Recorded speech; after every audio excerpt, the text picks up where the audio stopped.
It's easy to spot fake news. It's kind of easy to spot when you see it, because a lot of it is very like clickbait-ish. There's the kind of fake news that's like a blown up picture of Owen Wilson. It's like, you won't believe how much weight this actor has lost. We quizzed people on Venice Beach to see if they really could pick out fake news headlines, like this one. Breaking news, Hillary Clinton killed during FBI raid. No. That's false. Trump Tower opens in Pyongyang, the capital of North Korea. Yeah, that's fake news. Everyone we spoke to spotted those bogus headlines easily. But what about this one from the progressive news site Salon.com? Donald Trump threatens to deport NFL players who defy him, and that's just the beginning.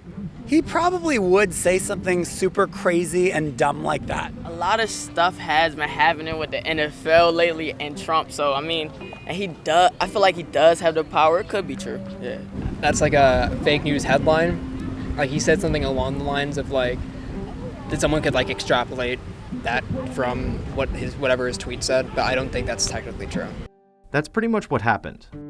Trump said that players who don't kneel for the national anthem maybe shouldn't be in the country, and Salon took the logical leap to infer that the president wanted to deport insufficiently respectful players. But what about misleading headlines that come from mainstream sources, like CNN? Trump asks Japan to build cars in the US. It already does.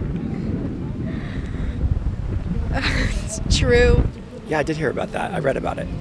He may have heard about it on CNN, which later corrected the headline to reflect the fact that Trump said he wanted Japan to build more cars in America. Given that, would you consider that headline to be fake, misleading? It's just a little bit misleading. Yeah, the way it's phrased makes it sound like he's so dumb. We begin today with breaking news. As the media environment continues to fracture, it's natural for consumers to gravitate to sources they trust and ignore ones they don't. But even respectable news sources often deliver factual information subtly blended with commentary. Take this Politico headline, which states the fact that the Fed raised rates, paired with an editorial comment that such a move signals the strength of Trump's economy. This news commentary hybrid led some of our interviewees to believe the headline came from a pro-Trump source. I would feel like that would be more not a mainstream media source, though. I feel like it'd be Fox News. This is actually Politico. Politico. Yeah. And then there's the confounding fact that partisan sources occasionally report factual information, such as this fairly straightforward headline about the content of recently revealed text messages sent by an FBI agent high up in the Clinton email server and Trump-Russia investigations. Justice Department IG report says Peter Strzok had biased state of mind. Do you think that sounds like a legit headline? Yeah, it sounds legit. What website is that on? That's from Breitbart. Do you consider them legitimate? No, it's awful. Yeah, so I definitely screwed up on that one. So what's a news consumer to do in this confusing environment? One proposed solution is the regulation of fake news. Congress held a hearing on just this matter in October of 2017, with senators threatening the social media giants to step up or be regulated. You have to be the ones to do something about it, or we will. French politicians have begun debating legislation that would give judges the ability to block what they deem to be fake news in the months leading up to an election. I think that infringes a little bit. I would be surprised if judges in France can review every news story possible. I mean, that just sounds crazy. But Americans have proven much more skeptical, with polls showing a strong majority disagreeing with government regulation. Do you think the government should step in and regulate it?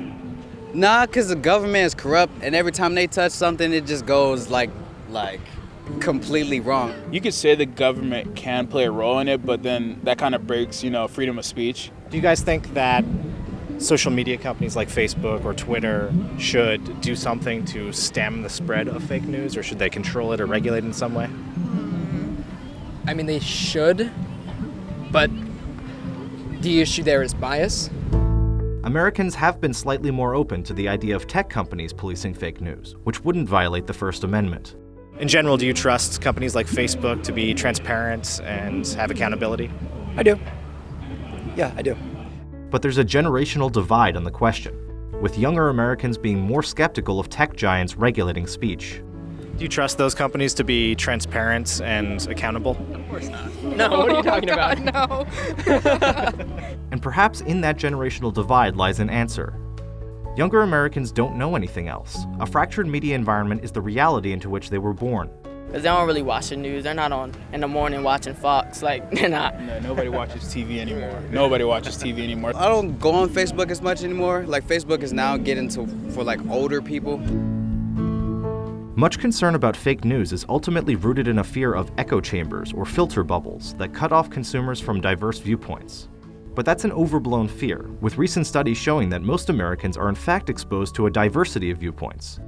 The echo chamber panic may ironically be largely the result of an echo chamber of political journalists telling each other it's a big problem. We're more opposed to censorship, I think, because we're so used to the variety of opinions online. Media literacy and critical thinking skills are the most valuable weapons for combating fake news. And Generation Z just may be more equipped to navigate the complicated media landscape than our baby boomers, Gen Xers, or even millennials. The baby boomers don't understand it, and the millennials kind of understand it, but they aren't used to it in the same way. We're more able to do our own fact checking and more willing to, whereas like my mom clicks on something and is like, this is the only article about this topic. Wow, I can't believe I found this. Owen Wilson really got fat. He really did. Look at him.